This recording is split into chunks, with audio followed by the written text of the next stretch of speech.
Raymond just told me that Tim Hardaway broke his 5th metatarsal, and I just want to say how sorry we are to hear that. You hate to see anybody get injured, and it's just want to send him our regards from the organization, and hopefully he's back, sometime soon. I don't know what the prognosis is, but we feel terrible for him. Questions? Luka will find a way to score, but what do you think about the way your defense put the clamps on everybody else on the way to holding them to 35% from the field? Yeah, the defense was active. I felt like the game was tied together, really well.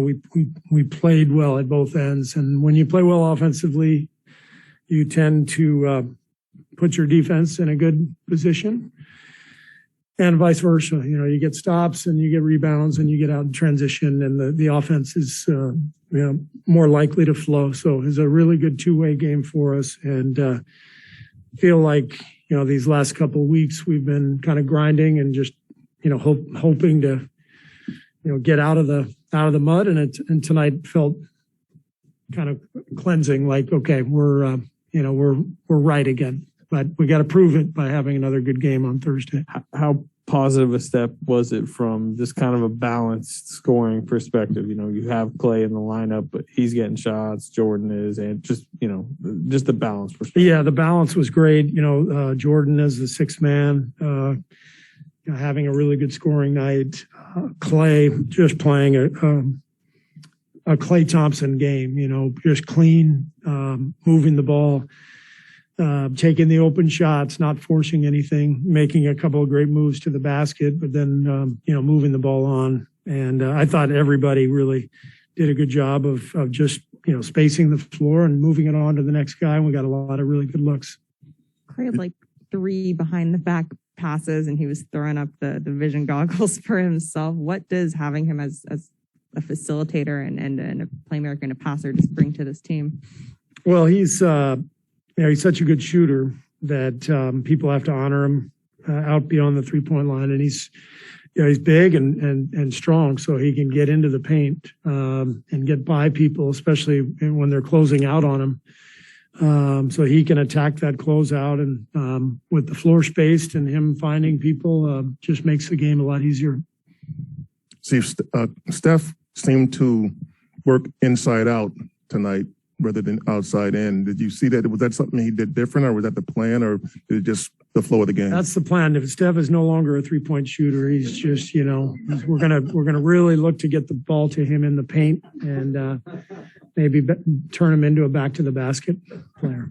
But he he honed in on his mid-range game, and then he kind of pulled out a little bit. He's been great. The last few games, I said it, the other day, he's actually playing really well. The 3-point shot hasn't been going in, but he's making mid-range shots. He's getting the ball into the paint. He made some brilliant passes. He had 7 assists, and he rebounds so well for a guard. He's doing everything for us, and pretty encouraging that we can have a game like that without Steph lighting it up from 3. So we know that's going to come, and it's just a matter of time. But in the meantime, he's playing great, so we're not worried about anything. Steve, Klay had a couple of those passes to Kuminga late in the fourth. I mean, how much does Klay's playmaking that way do for you? And are you surprised those two have already clicked so easily after not having much time together yet? Well, I think this was Klay's best game in terms of just his patience and allowing things to happen. He wasn't forcing it at all. And because the floor was spaced and we had a good flow to our game, Jonathan was able to use his athleticism and his speed and free himself up. And you can see just how powerful he is as an athlete, how explosive. And it's fun to see that connection happen. And that transition dunk was just spectacular. You, I think, said during the TNT broadcast that you're trying to avoid having Klay ride the bike for such long stints at a time, and you did kind of change up his rotation. What what are you guys looking to do with those minutes in rotation moving forward? We're just trying to avoid having him, not play for 45 minutes of actual time. So tonight we just had him play the first 6 minutes of the first and second quarters. And I felt like there was a better rhythm to it.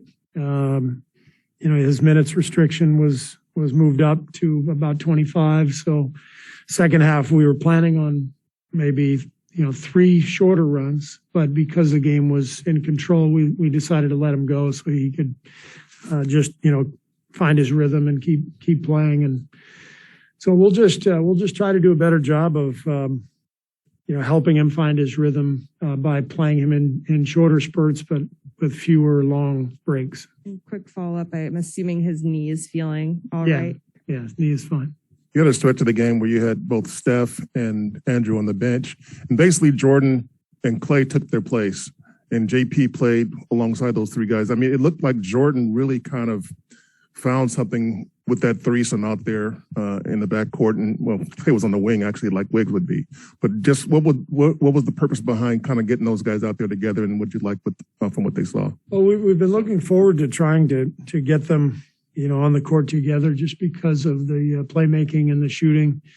The last month or so, as we've struggled offensively, people have really loaded up on Steph, and we haven't been able to play lineups like that. And so to get those 3 on the floor together, you got great spacing, great shooting, playmaking, the ability to put the ball on the floor, and they'll make defenses pay for overloading towards Steph, and that's really helpful.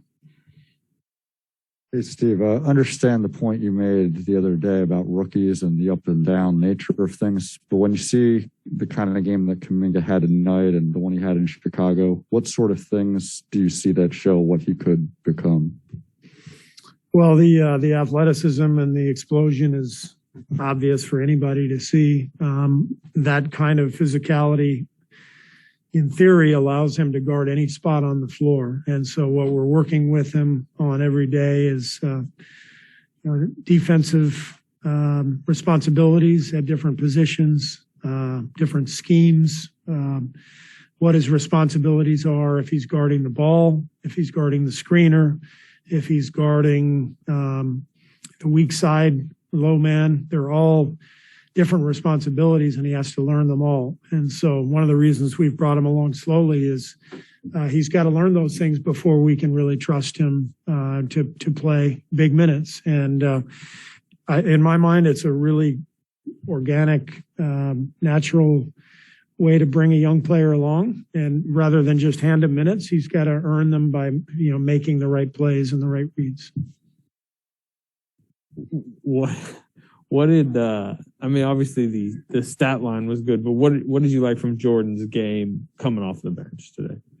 Well, if he can attack the way he did tonight and be aggressive while coming off the bench, it gives us more punch, with that second unit when Steph is off the floor. But then if we can mix him in with Steph and Clay as well, like we did, then it gives us another lineup combination that's a totally different look to what teams have been used to seeing. So I think it could be a great role for him, but he has to grow comfortable in it. And tonight was a good sign that he'll be able to do that. Thank you.